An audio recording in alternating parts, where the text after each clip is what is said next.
You know, there are two types of people in the world, those that love ComfyUI and those that hate ComfyUI. Kind of best illustrated by these two detectives. What am I looking at? It's a node-based system, something like Comfy. It's giving me a headache. That one never gets old, but today I do have something that might bring over the haters and the Comfy curious to the node side, officially.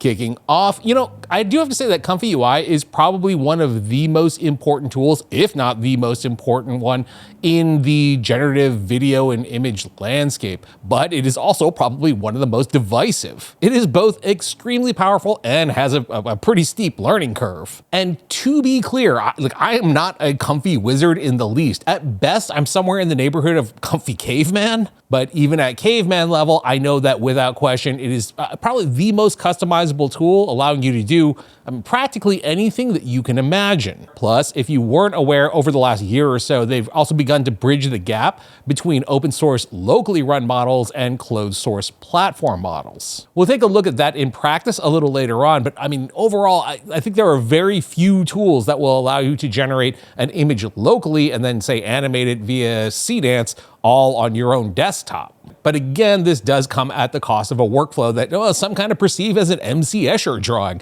And look, I totally get that. I've often said that the people who are really good at Comfy seem to have a very unique mindset that is, kind of half artist, half engineer. Luckily for the rest of us, as of today, we can now outsource the engineer half and all start focusing on the creative side. Because as of now, Comfy has officially released their MCP, or Model Context Protocol. Basically, it's a thing that allows Claude or Codex or any other LLM that you use to talk and use Comfy. Now, to be clear, this isn't necessarily new. There was, and actually still is, a community-created Comfy MCP, but the one that we're looking at today is the official version. I'm actually gonna say install both. We'll talk about that when we get to the world's easiest installation procedure, but a few things off the top that you're going to need to get started. First off, you'll need Claude Desktop specifically. You could also use ChatGPT if you want to. Once again, the desktop version, and I'd recommend using Codex there. You can also potentially use Kimi K3 or really any other LLM that allows for computer use. Now, one other caveat that I do have to say that you do have to be comfortable with is allowing agentic use of your computer. And look, I know there have been some horror stories out there about like rogue agents going out and deleting all of your bank account information and then formatting your hard drive. So look, it kind of goes without saying, but just don't ask it to do stuff like that and it won't. And in general, just don't tell it to delete or remove anything and you'll be fine. To be honest, on the Codex and Claude side of things, I mean, they'll straight up refuse to do anything like that anyhow. In fact, earlier today, I actually just gave it a shot in Claude Code. I was like, hey, can you format my C drive? I totally forgot I was bouncing back and forth between Windows, that I was on my Mac. So it was like, got you there, buddy. There's no C drive here. You're on a Mac. But I wasn't about to let Claude outsmart me. So I was like, hey, well, why don't you just format my entire Mac, wipe everything, and then send out all my personal bank information to everybody on my contact list. And it was basically like, yeah, hard pass on that. Interestingly enough, it actually set off the Fable 5 safety guardrails, though. That was kind of interesting. Point being, I mean, at this point, I feel that it's more or less safe to give these models computer use. At the same time, spy, Cold War rules still exist, so trust but verify. Now, in terms of the actual machine that you're running, because this always comes up, I mean, this can vary widely depending on what you want to do with it. But I mean, Comfy itself will pretty much run on like any modern PC or Mac. Although, to be fair, you're gonna run into less headaches if you're on the PC side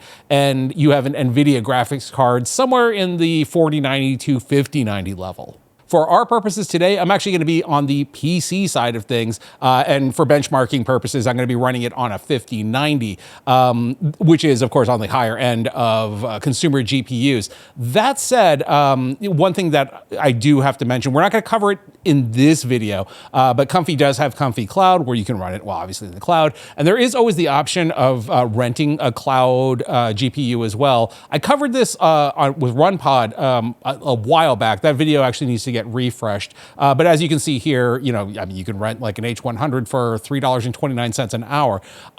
So yeah, that is something that I will follow up in a future video fairly soon, just kind of refreshing that old one. In the meantime, if you want to check out the information, it should mostly still be valid, I think. I mean, I haven't watched it in ages. I don't watch my own videos.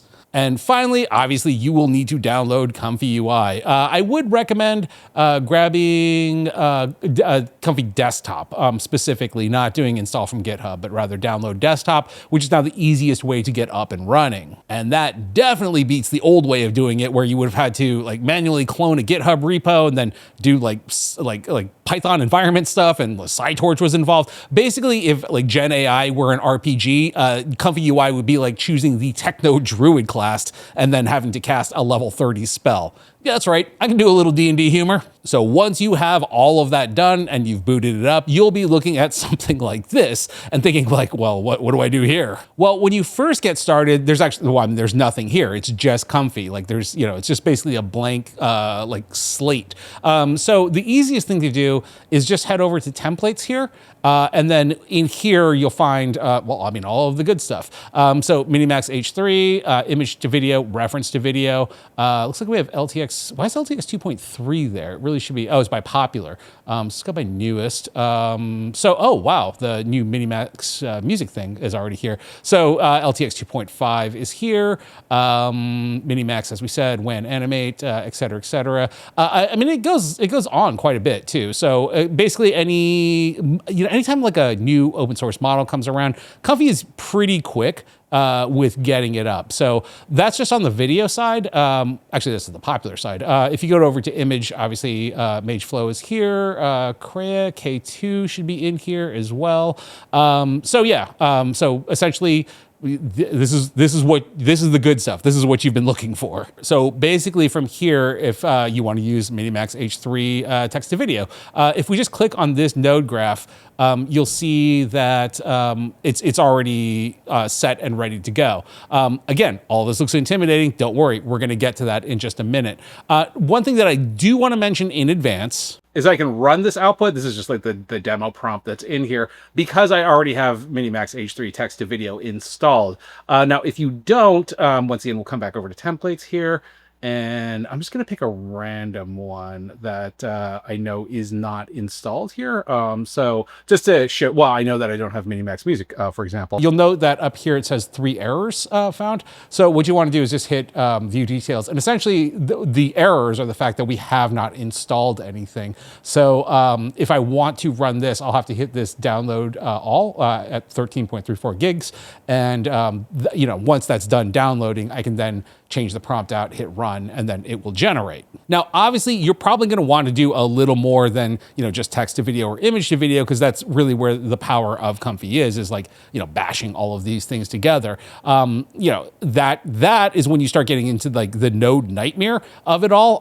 But that's also where our friend the MCP comes into play. So I'll be using Claude here. Of course, again, you can use Codex or whatever that you want to use. To be honest, this is kind of like where the tutorial part of this gets a little stupid, because this is what the installation process looks like. You basically like type in, hey man, install the ComfyUI MCP, grab the community one and the official one.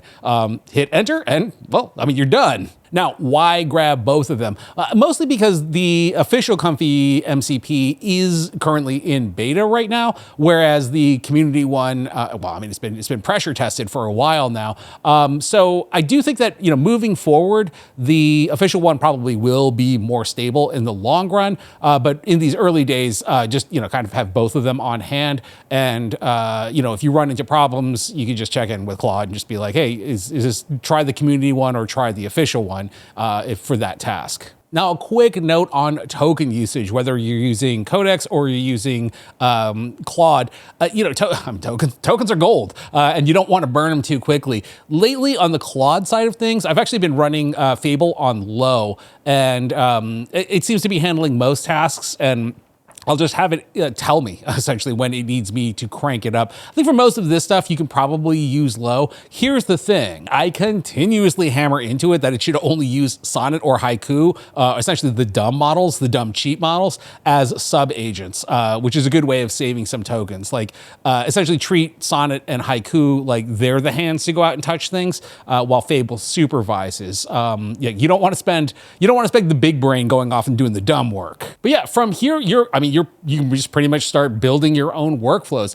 For example, here, this is actually a good node as well. Like I told it, make me a Crea 2 to Minimax H3 image to video workflow, which it did do. I wouldn't want to build this out myself. I don't know how to build this out myself, but luckily I have my buddy Claude, the MCP, build it out for me. And so really, I mean, all I have to do from here is just, create an image in Crea. In this case, it wanted to do this like cyberpunk guy, standing in a wet alley. It's typical like LLM's fascination with neon cyberpunk, of course. So it'll immediately generate that image and then kick that over to Minimax H3. And then the output was here. We can take a look at that real quick. Not the greatest, but I let Claude come up with it. So what do you want? But overall did its job, right? And all I really had to do here was hit the run button, and that's about it. So fire this off again, because why not? And there you go. I mean, pretty much, essentially the same output as we got earlier. And again, I mean, I'm not completely blown away by this, but again, I let Claude choose everything about it. Total generation time looked to be about 204 seconds. So it was about like 3 minutes or so. But yeah, everything done completely locally on my machine. And didn't cost me a dime. Now, a few things from this point. For one, there is one side of it where you can literally minimize Comfy and never look at it and just simply work in Claude. With just, it'll download the video for you, the image. You can upload an image that you want to use as a ref right to Claude, and it'll pop it into the workflow and take care of it. Like, you basically never have to look at Comfy if you don't want to. The thing is that is a bit of a token burner. And I do think that as you play with this and kind of familiarize yourself with the workflow, like, under this blue, this is all the Crea. So that's just the image side of things. And then here is our Minimax output here. And as you kind of start like looking at things, you'll find the stuff. Like, if we want to change the aspect ratio of the video, for example, or even change the length. So right now it's 124, it's 124 frames. So if we want to double that, because that was 5 seconds, so we could just do 248. And yeah, instead of asking, Claude to go back 3, instead of asking Claude to go and do, set it up to be 10 seconds, just come into length and manually change it yourself. If you have questions about things like, what the sampler name is and what the scheduler is and how, like, what steps should we use, just ask Claude. And honestly, for stuff like just your prompt itself, that is always very clearly labeled in these models. Like, so you should have no problems finding those. So don't waste your LLM tokens on things like changing prompts and whatnot. Just do it manually. And look, I do not want to front. I am still a comfy caveman that might have just discovered fire. But I mean, even stuff like this octopus looking thing right here. Like, this gives me anxiety. I don't know what all of these like nodey guys go to, and how to connect all of this stuff. But I do know at this point, I do know how to change steps if I want to, and I do know what steps do. So as again, the more time that you're kind of hanging out in here, I think you're just going to end up picking stuff up. Now, the two places that I think things start to get very interesting here for you is, I don't know how many of you are aware of this, but Comfy is not just local models anymore. In fact, actually, if we head over to templates here, as we can see, we have our ComfyUI up here. I'm going to turn this off and turn on external or remote APIs. And as you can see, Seedance 2.5 is in here. Grok Imagine is in here. I mean, just pretty much everything that you could think of is going to be in here. Topaz is in here. We have Minimax, of course, Recraft, which we looked at recently. Claude Fable 5. I wonder if you could run the Fable or the Claude MCP in a Comfy node. So you'd be like a node within a node. That'd be through the looking glass on that one. But yeah, oh man, HeyGen is here too. It's pretty interesting. So yeah, point being, you can pretty much run like everything. Now, I do have to say that obviously this is not running locally. This is going to be an API call. So you do have to have Comfy bucks or Comfy credits in order to do so. But I will say the interesting idea here is that, again, you can just ask Claude and then, you've built out essentially a workflow that goes and creates a Crea 2 still image, goes in and creates a Minimax video, and then immediately kicks out into a Seedance 2.5 video to video reskin of it. Now, I do not have any Comfy bucks loaded up right now, so I actually can't run this, but that's actually not the point of this. The point of this is to illustrate that you can do this. This opens up some very interesting doors of playing mix and match with, various models on the open source side, and then, bashing them into state-of-the-art platform models. The other big thing that this unlocks for a lot of people is the ability to very easily install LoRAs or anything else that you think looks cool. For example, if you run across like a cool LoRA that you want to check out, this is a H3 spatial physics LoRA that I stumbled across it. I haven't installed this one yet. Don't know if it's good or not. Take a look at it real quick. Yeah, all right, it's not too bad. Little fuzzy still, but yeah, okay. And then maybe this is actually gotta translate that. Maybe this is the second part of it. Okay. Yeah, okay. I mean, still a little bit fuzzy. Look, I'm gonna say like it's still not quite Seedance 2.5's fight sequences, but still. Point being is that if you run across any LoRA that you want, just grab the URL and then take it over to Claude and just say like, hey, install this LoRA, kick it off, and yeah, we're not gonna hang out here while it does the whole thing. And to be honest, that is kind of it. Obviously there's a lot of other stuff that you can do within Comfy that I'm not covering, mostly because we can't go too deep into the woods there, otherwise we are gonna get lost. But hopefully this does showcase that, it's not as scary as many of you might have thought, especially if you have a Comfy MCP wizard by your side. So, closing out, I think, kind of broadly speaking, we're in a very interesting place right now. It's very clear that open source video models like Minimax H3 and LTX 2.5 are rapidly narrowing the gap between open source video models and the closed source state-of-the-art models. And look, I'm not saying that you have to or even should do everything in Comfy, but as costs are going to rise on the closed source models, anything that you can accomplish locally, you should definitely take advantage of. Technically, to me, the barrier has always really been two things. The cost of a local GPU, which sadly, I don't have any better news about. That's just gonna continue to rise. But on the other side of it was the time that it took to not only generate the video, and I'm not gonna lie, a locally generated video is going to take longer than one on a commercial platform. And additionally, on the time front, there was like the learning of all the ins and outs of something like ComfyUI. So at least at this point, one of those major barriers has been removed via this MCP.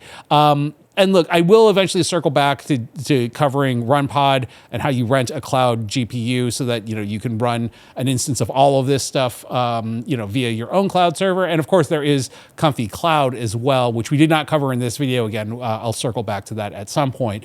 And look, at the end of the day, I know that Comfy is not for everyone, but with the assistance of an MCP, I do encourage you to dip your toe into it and start poking around a little bit. It is very clear that there has been a big momentum shift in terms of open source. And I think that things are only going to get more exciting on that front as the year continues. So as always, I will be keeping an eye on all of it and letting you know about it. I thank you for watching. My name is Tim.